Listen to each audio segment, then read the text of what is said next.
Right now on Up With KREM, gas prices are still going up. The new record high prices in Washington state. And coming up in your weather forecast, I'm tracking another day with above average temperatures, but how breezy winds could impact you this afternoon. Ahead. And the 50th Bloomsday race is now over. If you ran yesterday, how are your legs feeling this morning? Coming up, how the elite runners did and how the man who is crawling the race is still doing. And, ooh, that was loud. It's May the 4th, so we're talking about a local place celebrating all things Star Wars.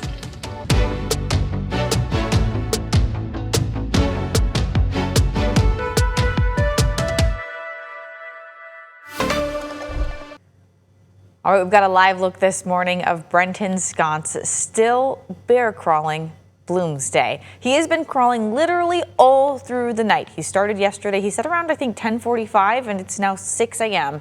He has made it past Doomsday Hill, and he's doing all of this to help raise money for a community organization called BEAR. It stands for Build, Empower, Achieve, and Recover. It gives scholarships to people who have completed substance use treatment so they can keep getting help. Sconce says he has been training for this for over a year. We will, of course, have more coverage of Brenton Sconce later in the show, but absolutely crazy. Yes, I can't believe that he is still out there doing this right now. Like, it is like a feat of physicality. Yeah. He has to have so many blisters, and he's been stopping to retape his hands. I know I've seen that on social media as well. But our Brandon T. Jones is out there with him and has been talking to him all morning. So we'll get back to that at some point. Yeah, I mean, it's crazy. And you did Bloomsday over the weekend, right? It was fun. Okay, It was a really good time. It was hot. I was sweating. There were people out, the classic people with hoses spraying people down. At one point I was like, I don't know what's hose water or what's sweat, but it's good. It's nice. Yes, it is a good time. And really, I mean, the sunshine, Nicole, it is going to continue. Yes. I was out and about enjoying the inland Northwest. In fact, I just had some brunch where I actually met Ketty. A big shout out to her this morning because she watches us every day. Hi. So shout out to you. As far as what we're seeing weather-wise today, live look for you over Lake Coeur d'Alene. Temperature right now, we are in the low 50s to upper 40s. So it's a pretty mild start here to the day today. Partly cloudy is what we're sitting at with calm winds. As we take a look across the rest of the region here, we're at 43 degrees for Sandpoint, Idaho. So pockets of the North Idaho Panhandle here have been waking up to some slightly cooler conditions. 57 right now in Wenatchee with a calm and clear satellite and radar. So we are in for another day here with some sunshine. Winds are calm across Spokane and Deer Park, but as we move forward, we are going to see some breezy conditions into this afternoon. And of course, it is also May the 4th here. Daytime highs in Spokane will be at 76 degrees. How long this dry forecast will last, that's coming up in my extended forecast. But also, if you're headed out the door, this is a live look for you at some current traffic conditions. I-90 and Flora, where things are moving smoothly. At best, you'll need sunglasses if you're headed out soon, but road conditions have been dry. I'm also not tracking any major collisions, so things are moving smoothly there out on our roadways early this morning. And I do want to give you a heads up to some construction projects starting today. You can expect delays along Market Street at Columbia Avenue near the Hilliard Aquatic Center and also on Nevada Street at Koza Drive. There will be lanes closed and slower speed limits in the areas. They will be installing arterial pedestrian hybrid beacons there. Meanwhile, there will also be lanes closed on Washington Street between 5th Avenue and 2nd Avenue. Crews will be doing maintenance there and adding ADA curb ramps, and we have a full list of these closures on our website, krem.com, so you can be prepared.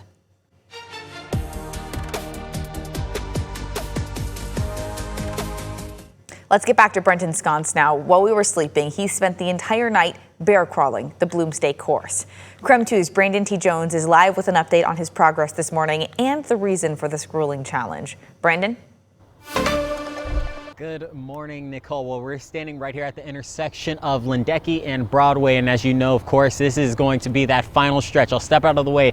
You can see Brenton is right here behind us. Earlier this morning, we were kind of just walking alongside him as he continues this push, continues this effort to bear crawl the entire Bloomsday course. Right now, this is that, again, final stretch. He's making his way towards that finish line on Monroe, but you got to take a break every now and then. As you can imagine, I imagine his muscles probably are feeling a little bit like jello, so he does a couple of good pushes of those bear crawls. Then he's got to stand up, stretch things out, and his gloves, he gets those changed out. He's got some Vaseline they put inside of the gloves to hopefully, help ease the pain of kind of what he's experiencing, what things are like. But again, he keeps making these good pushes. This is all for Bear. It's again, empowering those who are recovering, bringing awareness to those who may be either former addicts or they're in that process of recovering from addiction as well. So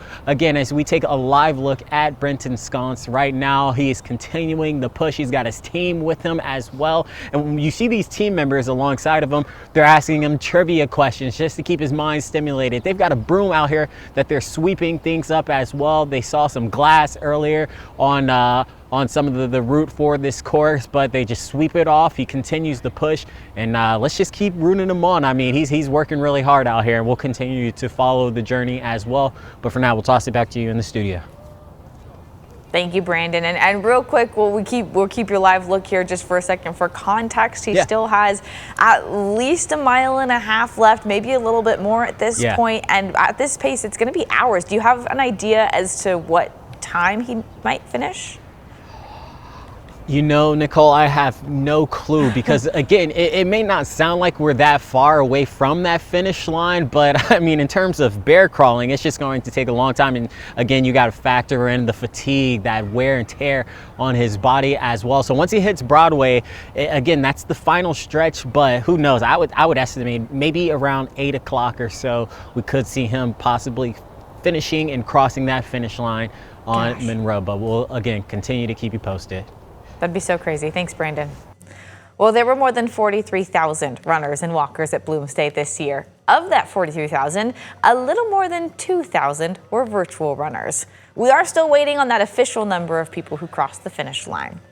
And that brings us to our wake-up call this morning, because since Bloomsday was yesterday, we want to see all of the photos that you took. We already have so many photos in this morning of people with their finisher shirts at the start line, at different mile markers. We love seeing them. Bunch of selfies. Keep texting us at 509-448-2000, and we'll have more on Bloomsday later this morning, including a look at the race winners. To more local news this morning, Rathdrum Mayor Mike Hill resigned from his position. He submitted his letter of resignation last night. In it, he said he was grateful to serve the people of Rathdrum. He resigned because the Kootenai County Sheriff's Office says he is part of a domestic battery investigation. Kootenai County Sheriff Bob Norris says they're in the early stages of the investigation and did not confirm how Hill is involved. A 74-year-old Spokane man is in custody for allegedly making threats towards Mar-a-Lago, where President Trump lives, and the Villages, a big Republican-leaning retirement community in Central Florida. Spokane police say the Sumter County Sheriff's Office in Florida contacted them Saturday morning. They had received threatening calls from a Spokane number. With help from Secret Service, Spokane officers tracked down Robert Martindale. He allegedly admitted to making the calls and called them a warning. Police arrested Martindale on a felony charge of threats to bomb or injure property, and he is now booked into the Spokane County Jail. This morning, we hit another record high for gas prices in Washington state, and this time we also hit a record here in Spokane County. AAA says the average gallon of gas in Spokane is now $5.31. The state average is even higher at $5.67. In Idaho, prices are about the same as the national average at $4.46. In Kootenai County specifically, it's $4.54. If you need to fill up at any point this week, though, text the word gas to 509-448-2000. We'll send you a list of the cheapest gas stations in both Spokane and Kootenai County. Today, the U.S. military is going to start guiding stranded ships from the Strait of Hormuz. On social media, President Trump wrote, quote, "We have told these countries that we will guide their ships safely out of these restricted waterways so they can freely get on with their business," end quote. Iran's state media says their latest proposal would resolve issues within 30 days and would end the war rather than extend the ceasefire. Even if the strait were to open today, getting supplies to where they're needed and resuming the normal functioning of the system is going to take some time. That was Chevron's CEO. He says energy prices will stay high for some time. We're learning more about last week's deadly shooting on Spokane's South Hill. The county medical examiner said the person who died was 47-year-old Derek Foreman. The Spokane Police Department says the Major Crimes Unit is now investigating the shooting as a homicide. The person who police detained has since been released, and SPD says they have not made any arrests. Students in Tacoma are heading back to school this morning. They had Friday off because one of the students stabbed 5 people last week. Police say the attack happened during a fight between a group of students on Thursday. Court documents show this may have started with a dispute the day before, possibly over a stolen item. Investigators say a group of students went up to the teenager in a school hallway and surrounded him. Then the situation quickly escalated. Police say this person has a history of getting into fights at another school before he came to Foss in January. The teenager is being charged as an adult. A judge set his bail at $750,000, and he will be back in court on June 1st. Well, as the weather is getting warmer, new at 6 here, the Idaho Transportation Department is reminding drivers to keep an eye out for motorcycles. May is Motorcycle Awareness Month.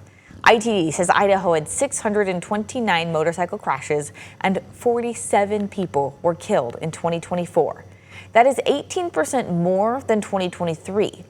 ITD says drivers need to double check before switching lanes, and riders should wear helmets, keep lights on, and avoid riding in blind spots.